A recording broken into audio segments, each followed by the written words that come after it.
الحمد للہ والصلاة والسلام علی رسول اللہ اما بعد قال سیدنا و مولانا محمد صلی اللہ علیہ وسلم خیرکم من تعلم القرآن وعلمہ او کما قال علیہ الصلاة والسلام۔ واجب الاحترام بزرگوں، نوجوان بھائیوں اور عزیز دوستوں، اللہ رب العزت والجلال کا بے انتہا فضل و کرم اور احسان ہے کہ اس نے ہمیں اور آپ کو اپنے مقدس کلام کو سمجھنے کا موقع عنایت فرمایا۔ آج کی اس مبارک و مسعود مجلس میں آپ حضرات سورہ بقرہ کی آیت نمبر 153 کی تفسیر سماعت کریں گے۔ اعوذ باللہ من الشیطان الرجیم، بسم اللہ الرحمن الرحیم۔ یا ایہا الذین آمنوا استعینوا بالصبر والصلاة ان اللہ مع الصابرین۔ یا ایہا الذین آمنوا استعینوا بالصبر والصلاة، اے ایمان والو صبر اور نماز کے ذریعے مدد حاصل کرو۔ ان اللہ مع الصابرین، یقیناً اللہ صبر کرنے والوں کے ساتھ ہے۔ تلاوت کردہ آیت کریمہ میں باری تعالیٰ نے اہل ایمان کو دو چیزوں کے ذریعے اپنی مدد طلب کرنے کا اور اپنی مدد حاصل کرنے کا حکم دیا ہے۔ نمبر 1 صبر کے ذریعے اور نمبر 2 نماز کے ذریعے۔ اور آخر آیت میں یہ فرمایا کہ جو صبر کرے گا اللہ تعالیٰ کی اس کو معیت و رفاقت حاصل ہوگی۔ صبر کے لغوی معنی ہیں نفس پر کنٹرول کرنا، نفس پر قابو کرنا، اور قرآن و حدیث کی اصطلاح میں یہ لفظ عامتاً 3 معنوں میں استعمال کیا جاتا ہے۔ نمبر 1 صبر علی الطاعہ، اطاعت پر صبر کرنا۔ نمبر 2 صبر عن المعصیہ، گناہوں سے رک جانا۔ نمبر 3 صبر علی المصیبہ، مصیبت پر صبر کرنا۔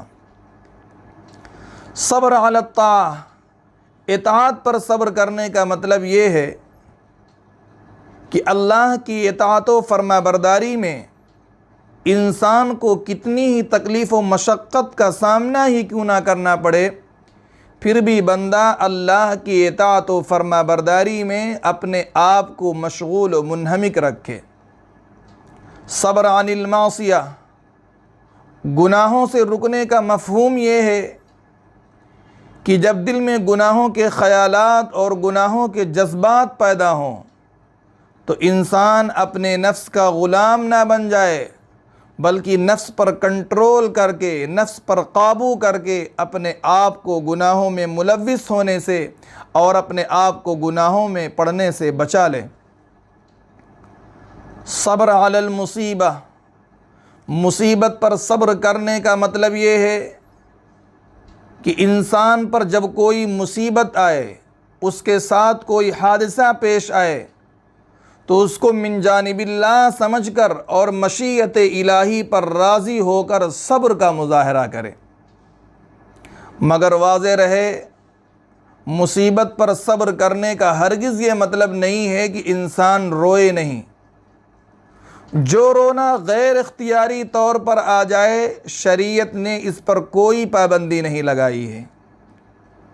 صدمے اور مصیبت کے وقت غیر اختیاری طور پر آنسو کا نکلنا خود حضور اکرم صلی اللہ علیہ وسلم کے عمل سے بھی ثابت ہے۔ لہذا حادثے اور مصیبت کے وقت اگر کسی کی آنکھ سے غیر اختیاری طور پر آنسو نکل جاتے ہیں تو یہ ممنوع نہیں ہوگا، اس کو بے صبری نہیں کہا جائے گا۔ البتہ روتے ہوئے انسان جزا فضا نہ کرے، اللہ سے گلہ شکوہ نہ کرے، واویلا نہ مچائے، اللہ کی شان میں گستاخی نہ کرے۔ شریعت اسلامیہ نے اس پر سخت پابندی لگائی ہے کہ انسان مصیبت کے وقت جزا فضا کرے، اللہ کی شان میں گستاخی کرے، واویلا مچائے، بلکہ مصیبت و حادثے کے پیش آنے کے فوراً بعد انسان اپنی تقدیر پر راضی ہو کر اور اللہ کے فیصلے پر راضی ہو کر صبر کا دامن تھام لے۔ اسی لیے حضور اکرم صلی اللہ علیہ وسلم نے ارشاد فرمایا الصبر عند الصدمۃ الاولی، حقیقی صبر وہ ہے جو تازہ تازہ مصیبت کے وقت ہو جائے، ورنہ جب مصیبت پرانی ہو جاتی ہے اور اس حادثے اور مصیبت پر لمبا زمانہ گزر جاتا ہے تو خود بخود صبر ہو جاتا ہے۔ حادثے اور مصیبت پر لمبا زمانہ گزرنے کے بعد جو صبر حاصل ہوتا ہے وہ حقیقی صبر نہیں ہے، وہ اصلی صبر نہیں ہے۔ اصلی صبر اور حقیقی صبر وہ ہے جو مصیبت اور حادثے کے پیش آنے کے بعد فوراً بعد انسان کو ہو جائے۔ جو شخص صبر کے ان تینوں طریقوں کو اختیار کرے گا اور صبر کا مظاہرہ کرے گا وہ اللہ تعالیٰ کا محبوب بن جائے گا، اس کے ساتھ اللہ کی نصرتیں ہوں گی، اس پر اللہ کی رحمتوں کی بارش ہوگی، اور ایسے انسان کو باری تعالیٰ بے پناہ اجر و ثواب عطا فرمائیں گے۔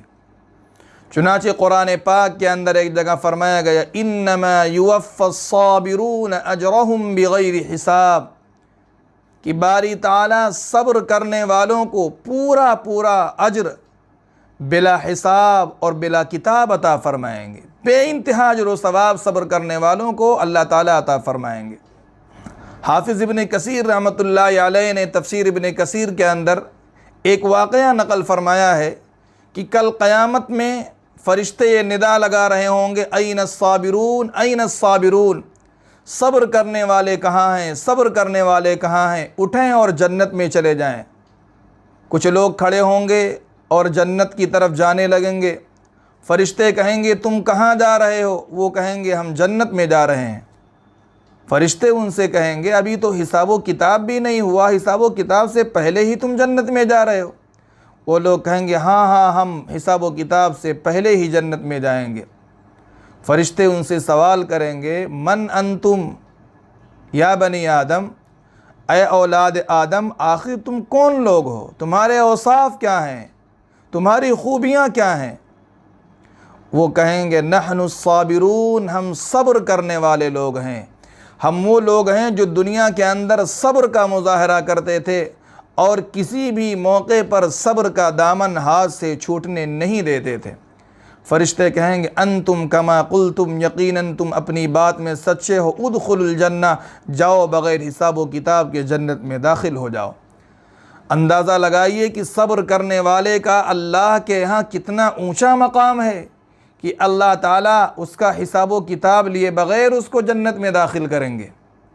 حضرت عبداللہ ابن عباس رضی اللہ عنہما سے مروی ہے کہ حضور اکرم صلی اللہ علیہ وسلم نے ارشاد فرمایا کہ جس مسلمان کو 4 چیزیں مل جائیں گویا کہ اس کو دنیا جہان کی دولت مل گئی۔ نمبر 1 القلب الشاکر، شکر گزار دل۔ نمبر 2 اللسان الذاکر، ایسی زبان جو ذکر الہی سے تر رہے۔ نمبر 3 الجسم الصابر، صبر کرنے والا بدن۔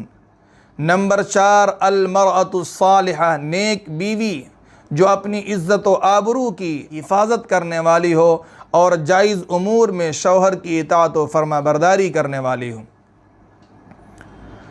جس طرح مزدور دنیا کے اندر انتہائی جافشانی اور پریشانی کے ساتھ مزدوری کرتا ہے، پھر جب اس کو شام میں اس کی اجرت مل جاتی ہے، اس کی مزدوری مل جاتی ہے، اس کا صلہ مل جاتا ہے، تو وہ دن بھر کی پوری تکلیف و مشقت کو بھول جاتا ہے۔ اسی طرح صبر کرنے والوں کو آخرت میں ان کے صبر کا جو بدلہ ملے گا اور ان کو جو اجر و ثواب عطا کیے جائیں گے، اس بدلے اور ان اجر و ثواب کو پا کر صبر کرنے والے ان تمام تکلیفوں اور مشقتوں کو بھول جائیں گے جو انہیں صبر کے نتیجے میں دنیا میں اٹھانی پڑی تھیں۔ یا ایھا الذین آمنوا استعینوا بالصبر والصلاۃ، آیت کریمہ میں صبر کے ساتھ نماز کا بھی تذکرہ ہے، اس بات کو بتلانے کے لیے کہ جس طریقے سے صبر اللہ کی مدد اور نصرت حاصل کرنے کا ذریعہ ہے، اسی طریقے سے نماز بھی اللہ کی نصرت و تعاون حاصل کرنے کا بہت مؤثر ذریعہ ہے۔ حضور اکرم صلی اللہ علیہ وسلم اور حضرات صحابہ کرام رضوان اللہ تعالی علیہم مجمعین اپنی تمام تر حاجات و ضروریات اور اپنی تمام تر مشکلات میں نماز کے ذریعے ہی اللہ کی مدد طلب کرتے تھے اور نماز کے ذریعے ہی اللہ کی مدد حاصل کرتے تھے۔ حضرت حذیفہ رضی اللہ تعالیٰ عنہ فرماتے ہیں کہ حضور اکرم صلی اللہ علیہ وسلم کی عادت شریفہ تھی کہ جب آپ کو کوئی مشکل پیش آتی، آپ کو کوئی پریشانی لاحق ہوتی تو آپ فوراً نماز کا رخ فرماتے تھے۔ اذا حضبہ امر فزع الى الصلاۃ۔ لیکن آج ہمارا حال یہ ہے کہ جب ہمارے ساتھ کوئی حادثہ پیش آتا ہے، ہمارے اوپر کوئی مصیبت آتی ہے تو سب سے پہلے ہم دنیا والوں سے مدد مانگتے ہیں، سب سے پہلے ہم دنیا کی تدبیریں اختیار کرتے ہیں، نماز کے ذریعے اللہ کی مدد نہیں طلب کرتے، نماز کے ذریعے اللہ کی مدد حاصل نہیں کرتے۔ ہونا یہ چاہیے کہ جب ہمارے ساتھ کوئی حادثہ پیش آئے، ہم پر کوئی آفت و مصیبت آئے تو سب سے پہلے ہم اللہ کا دروازہ کھٹکھٹانے والے بنیں، ہم نماز کے ذریعے اللہ کی مدد حاصل کریں، نماز کے ذریعے اللہ کی مدد طلب کریں، اس کے بعد ہم دنیا کی تدبیریں اختیار کریں۔ اگر ہم اس نہج پر کام کریں گے، ہماری تمام تر تکلیفیں اور مصیبتیں دور ہو جائیں گی، اللہ کی مدد ہم کو حاصل ہوگی اور وہ حادثہ اور مصیبت ہم سے رفع ہو جائے گی۔ نماز کی ایک خاصیت یہ بھی ہے کہ نماز مکفر سیئات ہے، گناہوں کو مٹانے والی ہے۔ ایک موقع پر حضور اکرم صلی اللہ علیہ وسلم نے حضرات صحابہ کرام کو مخاطب کرتے ہوئے ارشاد فرمایا، اے میرے جانثارو، بتاؤ اگر تم میں سے کسی کے دروازے کے سامنے کوئی نہر ہو، کوئی تالاب ہو، کوئی حوض ہو جس میں وہ دن بھر میں 5 مرتبہ غسل کرتا ہو، 5 مرتبہ نہاتا ہو، کیا اس کے بدن پر کچھ میل کچیل باقی رہے گا؟ حضرات صحابہ کرام نے فرمایا، لا یبقى من درنہ شیء، نہیں یا رسول اللہ، کچھ بھی میل کچیل اس کے بدن پر باقی نہیں رہے گا۔ آقا صلی اللہ علیہ وسلم نے فرمایا، فَهَذِهِ مَثَلُ الصَّلَوَاتِ الْخَمْسِ يَمْحُو اللَّهُ بِهِنَّ الْخَطَايَا، کہ بعینہ یہی مثال نمازوں کی ہے کہ جب بندہ 5 ٹائم نماز پڑھتا ہے، 5 وقت نمازوں کا اہتمام کرتا ہے، اللہ تعالیٰ ان 5 نمازوں کی برکت سے اس بندے کے گناہوں کو مٹا دیتے ہیں، اس کی سیئات کو درگزر فرما دیتے ہیں، اس کی لغزشوں سے صرف نظر فرما لیتے ہیں۔ آیت کے آخر میں فرمایا گیا، ان اللہ مع الصابرین، یقیناً اللہ صبر کرنے والوں کے ساتھ ہیں۔ اس ارشاد کا حاصل یہ ہے کہ جو صبر کرے گا اور دنیا کے اندر صبر کا دامن تھامے گا، اس کو اللہ کی معیت حاصل ہوگی، اس کو اللہ کی رفاقت حاصل ہوگی، اس کو اللہ کا ساتھ حاصل ہوگا۔ اور جس کو شہنشاہ عالم کا ساتھ حاصل ہو جائے، مالک الملک کی رفاقت حاصل ہو جائے، خالق دو جہاں کی رفاقت حاصل ہو جائے، اس کا تو بیڑا پار ہے، اس کی کوئی بھی ضرورت رک نہیں سکتی ہے، بڑی سے بڑی مصیبت، بڑی سے بڑی آفت بھی اس کو عاجز و بے بس نہیں کر سکتی ہے، دنیا کے اندر کوئی بھی طاقت اس کو ذلیل و رسوا نہیں کر سکتی۔ اس کے لیے دنیا کے اندر بھی کامیابی ہے اور آخرت کے اندر بھی کامیابی ہے۔ اللہ رب العزت والجلال سے دعا ہے کہ رب کریم ہمیں اپنے خاص تعلق نصیب فرمائے اور صبر اور نماز کے ذریعے اپنی مدد طلب کرنے کی توفیق بخشے۔ وآخر دعوانا ان الحمد للہ رب العالمین۔